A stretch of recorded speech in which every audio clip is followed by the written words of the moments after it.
Hello friends, welcome to YouTube channel smart class. तो दोस्तों, आज हम लोग एक नया थ्योरम लेकर के आए हैं जो थेल्स प्रमेय का विलोम है। मैंने पाइथागोरस का विलोम और थेल्स प्रमेय का जो थ्योरम है, प्रमेय है, जो उसका वीडियो बना हुआ, तो इसके नीचे डिस्क्रिप्शन बॉक्स में सभी वीडियो का लिंक दे देंगे। आप लोग लास्ट में जाकर से उस वीडियो को भी जरूर देख लीजिएगा। तो चलिए हम बिना टाइम गवाए वीडियो को शुरू करते हैं। क्वेश्चन क्या कर रहा है कि थेल्स प्रमेय का विलोम क्वेश्चन आपसे कैसे पूछेगा, मैंने प्रत्येक वीडियो में बताते आ रहा हूँ कि क्वेश्चन जो पूछेगा डायरेक्टली आपसे ऐसे क्वेश्चन नहीं दे करके क्वेश्चन आपसे यही पूछता है, और ये आप लोग को यही पकड़ना होता है कि कौन सा थ्योरम थेल्स है, कौन सा थ्योरम थेल्स का विलोम है। ठीक है, तो थोड़ा ध्यान से इसको नजर में रखिएगा। तो चलिए यहाँ पे देखिए कैसे करना है। सबसे पहले यहाँ पे क्या करना है कि क्वेश्चन जो दिया हुआ, यदि देखिए पहले समझ लेते हैं कि सीध क्या करना है। यदि एक रेखा किसी त्रिभुज की दो भुजाओं को एक ही अनुपात में विभाजित करे, इतना तक जो बात बोला है ये हम लोग का थेल्स थ्योरम है, थेल्स प्रमेय है। लेकिन इसके जो बात बोलेगा ना, इसी बात से पता चलेगा कि वो थेल्स का विलोम है। तो क्या बोला हुआ, तीसरी भुजा के समांतर होती है। मतलब कि जो AD बटा BD है और जो AE बटा EC है, ये तो विभाजित हो गया था कब, जब BC जो है DE के समांतर खींचा था। तो हम लोग को सिद्ध क्या करना था कि BC जो है वो DE के समांतर है, यही हम लोग को सिद्ध करना है। ठीक है, इसी बात को सिद्ध करना है कि BE समानांतर DE। तो चलिए इसको हम लोग लिखते हैं। मैंने क्या लिखा है कि दिया है त्रिभुज ABC की भुजाओं, जो त्रिभुज ABC है इसकी जो भुजा हो गया, भुजा AB और AC, ठीक है, और AD AE सब तो भुजा ही है ना। तो लेकिन त्रिभुज ABC में चलेंगे तो इसकी जो भुजा है AB और AC पर, AB और AC पर दो बिंदु है जिसका नाम है D और इसका नाम है E। बस अभी D और E को देखेंगे, जो अगल से आपको एक अलग से F जो दिखाई दे रहा होगा उसको पर फोकस नहीं करना, अभी DE समझिए। ठीक है, D इस प्रकार स्थित है कि AD बटा BD बराबर AE बटा EC है। इतना बात हम लोग यहाँ पे देख करके लिख चुके हैं। ठीक है, जैसे फिगर में बोला है उस प्रकार देख करके यहाँ पे लिखा गया है। चलिए अब हम लोग आगे इसको बढ़ते हैं। अब हम लोग यहाँ पे थोड़ा रचना तैयार करते हैं। रचना में आप लोग यहाँ पे देख रहे होंगे कि एक अलग से मैंने DF लाइन खींचा है। इस वजह से खींचा है क्योंकि हम लोग के यहाँ पे मानना क्या है कि जो DE जो है ना वो BC के समांतर नहीं है।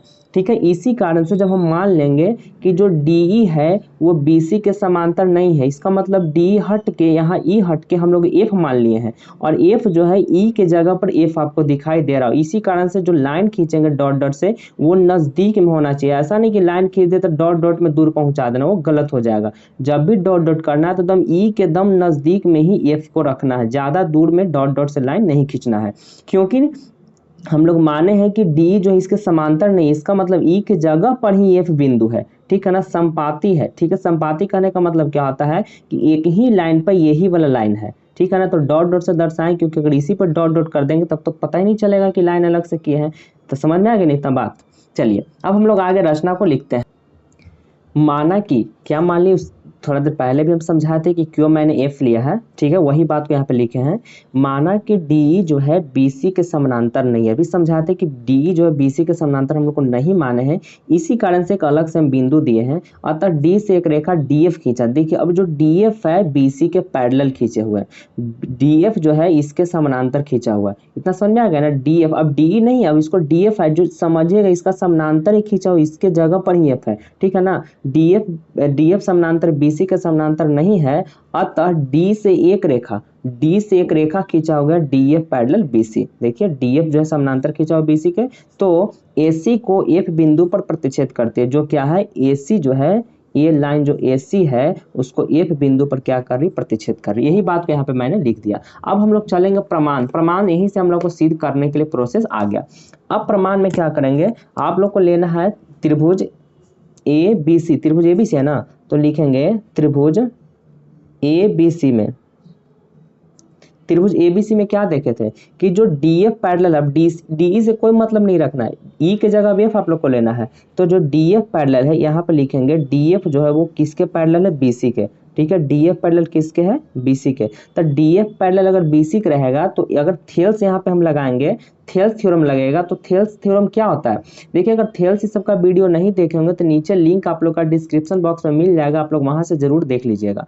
थेल्स थ्योरम क्या कहता है कि AD बटा BD इक्वल टू ए ई बटा ई सी, आपका थेल्स थ्योरम होता है, यही वाला देखिए, यही आपका थेल्स थ्योरम है। तो ई के जगह जो अभी ए ई बटा ई सी बोले, तब ए ई ना लेकर के ए एफ लेना पड़ेगा, क्योंकि यहाँ पे बिंदु ई को नहीं मानना है, एफ को मानना है, तो यहाँ पे बिंदु क्या रहेगा, ए एफ रहेगा। ठीक है, मतलब इसमें अगर फिगर के अनुसार चलेंगे तो क्या बनेगा, यहाँ पे बनेगा ए डी बटा बी डी, क्योंकि इधर वाले तो कुछ चेंज नहीं किए हैं, तो यहाँ पे क्या हम लोग लिखेंगे कि ए डी बटा बी डी, ए डी बटा बी डी इक्वल टू, फिर क्या लिखेंगे, अब लिखेंगे ए एफ बटा एफ सी। ठीक है ना, ई से कोई मतलब नहीं, ए एफ बटा एफ सी, तो यहाँ पे लिख देंगे ए एफ बटा एफ सी। यहाँ पे कौन सा फॉर्मूला लगाया था, मतलब कौन सा प्रमेय लगा था, तो लिख देंगे थेल्स प्रमेय से। जरूर यहाँ पे आप लोग लिख दीजिएगा थेल्स प्रमेय से। ठीक है, चलिए हम लोग यहाँ पे लिख दिए थेल्स प्रमेय से। अब क्या करना है हमें, अब हमें क्या करना है, ये तो हम लोग को इसके अनुसार हुआ, ठीक है, इस जो एफ माने थे इसके अनुसार, लेकिन एक्चुअल हम लोग को दिया हुआ क्या था, प्रश्न क्या दिया होता, प्रश्न में था कि त्रिभुज की दो भुजा एक ही अनुपात में विभाजित करते हैं। इसका मतलब हम लोग को दिया हुआ कौन है, ये वाला मेन दिया हुआ है, प्रश्न में ये दिया हुआ है, लेकिन हम लोग माने क्या थे कि ई नहीं होकर के यहाँ पे एफ हम लोग माने थे, लेकिन एक्चुअल दिया हुआ ये वाला, तो इसको बात को भी हम लोग लिख देते हैं, क्या लिखते हैं, परंतु दिया गया है, परंतु दिया गया है, क्या दिया गया है कि ए डी बटा बी डी इक्वल टू ए ई बटा ई सी, ये हम लोग को दिया हुआ था और ये हम लोग माने थे, तो इतना आया था। इसको हम लोग मान लेते हैं 1 और इसको हम लोग मान लेते हैं 2। ठीक है, अब समीकरण 1 एवं 2 से चलते हैं।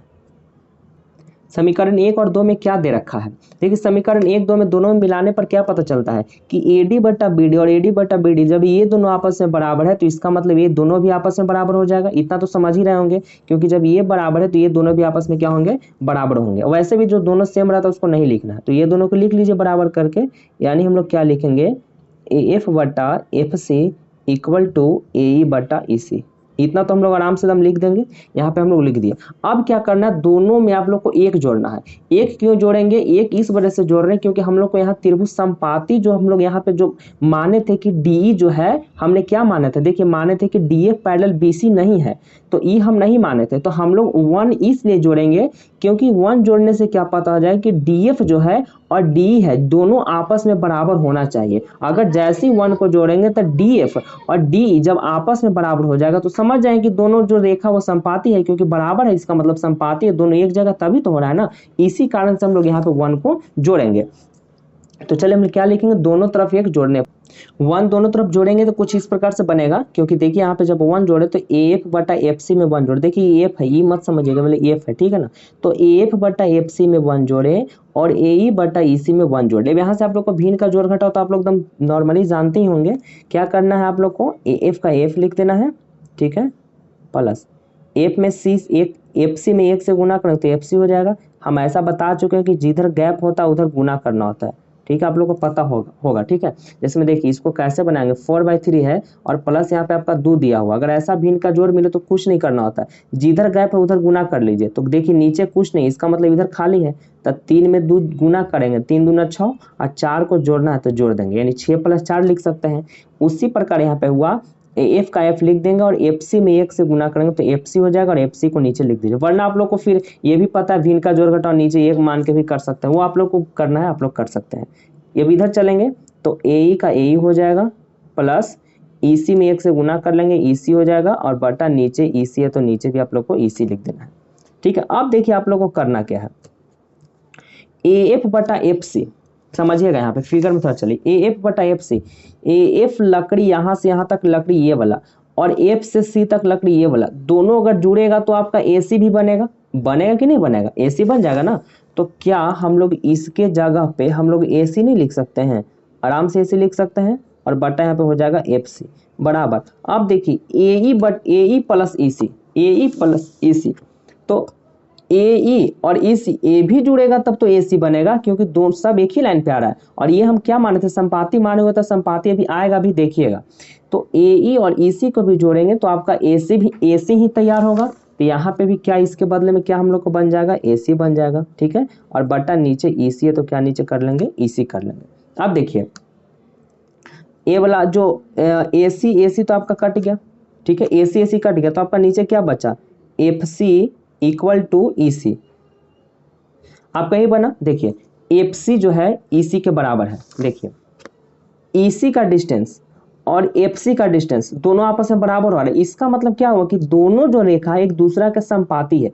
ये दोनों बराबर कब हो सकता है? ई सी और एफ सी दोनों आपस में बराबर कब हो सकता है? जब डीई जो है पैरेलल बीसी के होगा। जब डीई पैरेलल बीसी के जैसे ही होगा तो ईसी जो है एफसी के खुद बराबर रहेगा। बराबर का मतलब समझ रहे हैं ना, और दोनों के एक संपाती भी है। संपाती मतलब इसी पर लाइन रहता है। जैसे कहने का मतलब यहाँ पे हम जो लिखते हैं उसको देखिएगा, मैंने यहाँ पे पूरा बात को लिख दिया है कि FC और EC आपस में बराबर कब हो सकता है? यह तभी संभव है जब F बिंदु जो है E के समपाती है। जब F बिंदु जो है वो E के समपाती मतलब F बिंदु EC पर जब रहेगा तभी दोनों आपस में ये FC, EC और FC आपस में बराबर हो सकता है। और यही बात जब यहाँ पे लिख दिए हैं कि EC तब संभव हो सकता है जब DE पैरेलल BC होगा। तो यहाँ पे समझिए ये बराबर आया है, इसका मतलब DE पैरेलल BC रहेगा तभी तो ये बराबर हो सकता है। तो बस इसके थ्रू मेरा ये प्रूफ निकल गया। ठीक है, उम्मीद करते होंगे कि आप लोग को वीडियो जरूर अच्छी लगी हुई होगी। तो फ्रेंड्स अगर वीडियो अच्छी लगी तो वीडियो को जरूर लाइक करिएगा, और चैनल पे पहली बार आएंगे तो इसको सब्सक्राइब भी करना ना भूलिएगा। तो अब हम लोग अगले क्लास में यहाँ पे आप लोग को 4 थ्योरम कंप्लीट करवा चुके हैं, पाइथागोरस का विलोम, थेल्स और थेल्स का विलोम। अब हम लोग अगले क्लास में नेक्स्ट थ्योरम जो रहेगा, देखिए कौन सा थ्योरम आता है। आप लोग का रेगुलर वीडियो अपलोड हो रही है तो आप लोग जरूर वीडियो को देखते रहिएगा। तो चलिए बस आज के लिए इतना ही, मिलते हैं हम लोग अगले क्लास में। तब तक के लिए दोस्तों बाय बाय, टेक केयर।